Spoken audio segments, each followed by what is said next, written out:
I found this so hard to believe, but by his own count, Victor Mitic has fired off 1.5 million rounds of ammunition, and he doesn't like guns, Avery. No, this is a guy who does not like guns. His name is Victor Mitic. He learned how to shoot all kinds of these really powerful semi-automatic, automatic weapons when he was 18, conscripted into the army in his homeland of Serbia. But it was when he was watching video footage of soldiers desecrating religious icons in war zones that made him see beauty in violence. The gun represents our society, it represents the planet. This is a tool of destruction. Should be a message against war, against violence, against guns. I believe that having guns on Earth is not the best thing to happen. He calls guns instruments of killing, tools of destruction.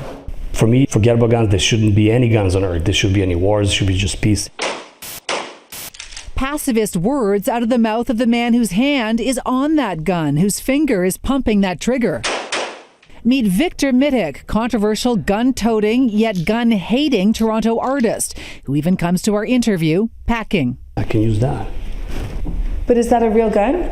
It's a blank gun, but very, very similar.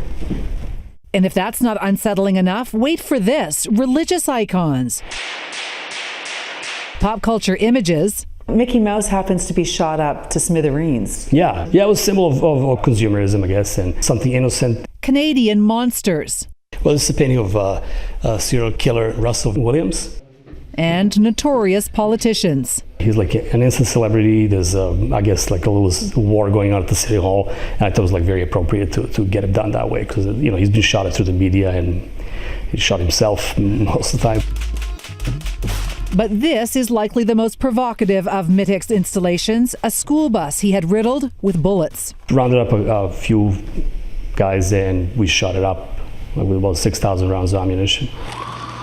The massacre at Sandy Hook Elementary School in 2012 triggered Mitic to take his violated bus to the streets of Washington, D.C. We put on a flatbed truck and drove it around the city and stopped the traffic, and it was just insane. Was this thing driven through a rack? It was like a carcass going around the city, and people were in shock thinking that something happened again. Oh my God, what happened?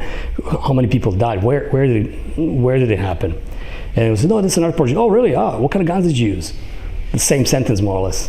This huge insanity over there, like this perverse affection to the gun. Do Canadians react differently to your art than Americans, where there is such a gun culture? Yeah. Like, so how did you get this effect? Canadian would ask, and I say, well, I use the gun. And if I get the same type of question in the States, they'll ask me what kind of caliber did they use or what kind of gun did they use. They say, hey, or they will recognize the caliber on canvas. You're having a hard time, though, finding a place in Canada to do your art, because the minute you show up, they're like, nah, get out. Gun clubs get a bit paranoid. Compare that to when he's at his studio space in Florida, where when Victor needs bullets, he goes to the corner store. You walk into a store and you say, I want 50,000 rounds of ammunition. Yeah, it was easy. You're just like, yeah, sure, there's a case, No one bats an eye when you say 50,000 No, rounds? you just get it because it's like, yeah, no problem. That's the thing to do. You have like 223 caliber right here. Then you have like 45 9mm. Yeah. You've become an expert on this through your art, haven't you? Yeah, I've shot about 1.5 million rounds of ammunition through canvas just for art. Do you get that it feels violent to look at some of these pieces of art? Like to see a religious icon shot with bullet holes feels violent? For me, this is not a violent methodology, it's just a method. The gun actually would leave a very beautiful mark on a painting, and I would use images that are very peaceful and serene and embed them with the actual opposite. And when you see his art, it really is beautiful. It's fascinating, absolutely fascinating. And he has an exhibit coming up at the Spoke Club later this month. His art sells, just if you were wondering, sort of between $2,500 to $15,000 for the really big pieces.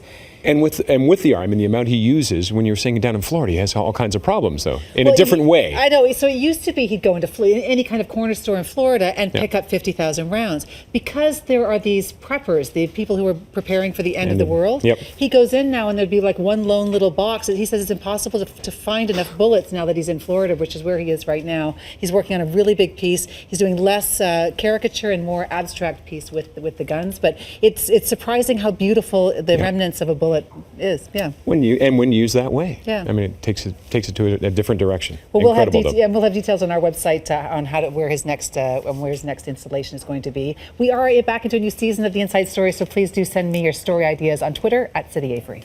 And the Inside Story runs every Tuesday and Thursday on City News. All segments are also up on our website, citynews.ca.